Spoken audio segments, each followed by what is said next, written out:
ನಮಸ್ಕಾರ friend, welcome back to Meghna's cooking channel.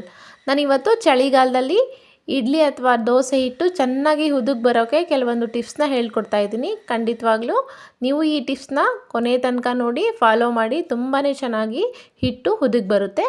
ವಿಡಿಯೋನ ಕೊನೆ ತನಕ ನೋಡಿ. ಹಾಗೆ ಯಾರೆಲ್ಲ ಸಬ್ಸ್ಕ್ರೈಬ್ ಮಾಡದೆ ನೋಡ್ತಾ ಇದ್ದೀರೋ ಸಬ್ಸ್ಕ್ರೈಬ್ ಮಾಡಿ ನೋಡಿ. ಮೊದಲಿಗೆ ನಾನಿಲ್ಲಿ ಉದ್ದಿನ ಕಾಳನ್ನ ನೆನೆ ಹಾಕ್ಕೋತಾ ಇದ್ದೀನಿ. ಅಂದರೆ ಉದ್ದಿನ ಬೇಳೆಕಿನ ಉದ್ದಿನ ಕಾಳನ್ನ ನೆನೆ ಹಾಕ್ಕೊಂಡ್ರೆ ಹಿಟ್ಟು ಚೆನ್ನಾಗಿ ಹುದುಗುತ್ತೆ. ಆಮೇಲೆ ಹಿಟ್ಟನ್ನ ರುಬ್ಕೊಂಡ ನಂತರ ರಾತ್ರಿನೇ ಉಪ್ಪನ್ನು ಹಾಕಿಬಿಟ್ಟು ಚೆನ್ನಾಗಿ ಕೈಯಲ್ಲೇ ಕಲಿಸ್ಬೇಕು. ಹೀಗೆ ಒಂದೇ ವೇನಲ್ಲಿ ಹೀಗೆ ಬೀಟ್ ಮಾಡ್ತಾ ಹೋಗಬೇಕು. ನಾವು ಕೈಯಲ್ಲಿ ಕಲಿಸ್ಬೇಕಾದ್ರೆ ಪ್ಲಫಿ ಥರ ಅಂತ ಅನ್ನಿಸ್ಬೇಕು ನಮಗೆ. ಆ ರೀತಿ ಕಲಿಸ್ಕೊಂಡ್ರೆ ಚೆನ್ನಾಗಿ ಹುದುಗು ಬರುತ್ತೆ. ನಂತರ ಹೀಗೆ ಟೈಟಾಗಿ ಪಾತ್ರೆನ ಮುಚ್ಚಿಬಿಟ್ಟು ಅದಕ್ಕೆ ನಾವು ಒಂದು ದಪ್ಪ ಬಟ್ಟೆನ ಸುತ್ತಿಡಬೇಕು. ಟವೆಲ್ ಇರುತ್ತಲ್ಲ, ಇಲ್ಲ ಕಾಟನ್ ಬಟ್ಟೆ, ಯಾವುದಾದ್ರು ಬಟ್ಟೆ ಆದರೂ ಓಕೆ. ಸ್ವಲ್ಪ ದಪ್ಪ ಇರೋ ಬಟ್ಟೆನ ನೈಟು ಹಿಟ್ಟನ್ನ ರುಬ್ಕೊಂಡ ನಂತರ ಈ ರೀತಿ ಪ್ಲೇಟ್ನ ಮುಚ್ಚಿ ಹೀಗೆ ಸುತ್ತಿ ಇಟ್ಟರೆ ಚೆನ್ನಾಗಿ ಹುದುಗ್ ಬರುತ್ತೆ. ಹಾಗೆಯೇ ಒಂದು ಪಾತ್ರೆಯಲ್ಲಿ ಸ್ವಲ್ಪ ಬಿಸಿ ನೀರನ್ನ ಹಾಕಿಬಿಟ್ಟು ನಾವು ರುಬ್ಬಿಟ್ಟಿರೋ ಹಿಟ್ಟನ್ನು ಮತ್ತೊಂದು ಪಾತ್ರೆಗೆ ಹಾಕಿ ಮುಚ್ಚಿ ಆ ಬಿಸಿನೀರಲ್ಲಿ ಇಟ್ಬಿಟ್ರೆ ಚೆನ್ನಾಗಿ ಹುದುಗ್ ಬರುತ್ತೆ. ಹಾಗೆಯೇ ಒಂದು ದೊಡ್ಡ ಕುಕ್ಕರ್ನ ತೊಗೊಂಡ್ಬಿಟ್ಟು ನಾನಿಲ್ಲಿ ಲಿಡ್ನ ಕ್ಲೋಸ್ ಮಾಡಿ ಒಂದು 5 ನಿಮಿಷ ಹೀಟ್ ಮಾಡ್ತಾಯಿದ್ದೀನಿ.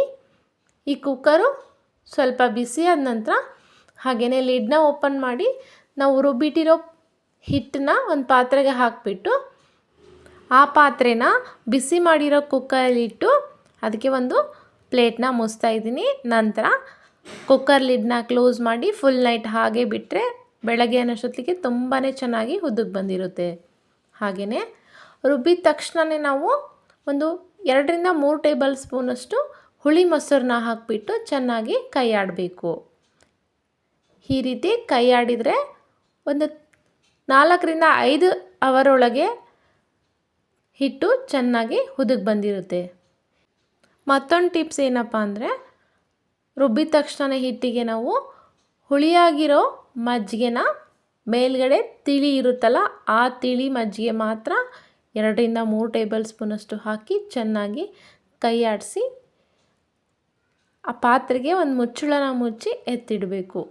ತುಂಬಾ ಚೆನ್ನಾಗಿ ಹಿಟ್ಟು ಹುದುಗ್ ಬಂದಿರುತ್ತೆ. ದೋಸೆ ಹಿಟ್ಟು ತುಂಬಾ ಗರಿಗರಿಯಾಗಿ ಕೆಂಪಗೆ ಬರಬೇಕು ಅಂದರೆ ಅದಕ್ಕೆ 2-3 ಟೇಬಲ್ ಸ್ಪೂನಷ್ಟು ಅಕ್ಕಿ ಹಿಟ್ಟನ್ನ ದೋಸೆ ಮಾಡೋದು 10 ನಿಮಿಷ ಮುಂಚಿತವಾಗಲೇ ಕೈ ಆಡಿಸ್ಕೊಂಡು ಗಂಟಿಲ್ದೇ ಕೈ ಆಡಿಸ್ಕೊಂಡು ಇಡಬೇಕು. ಹಾಗಾದರೆ ತುಂಬಾ ಚೆನ್ನಾಗಿ ಬರುತ್ತೆ.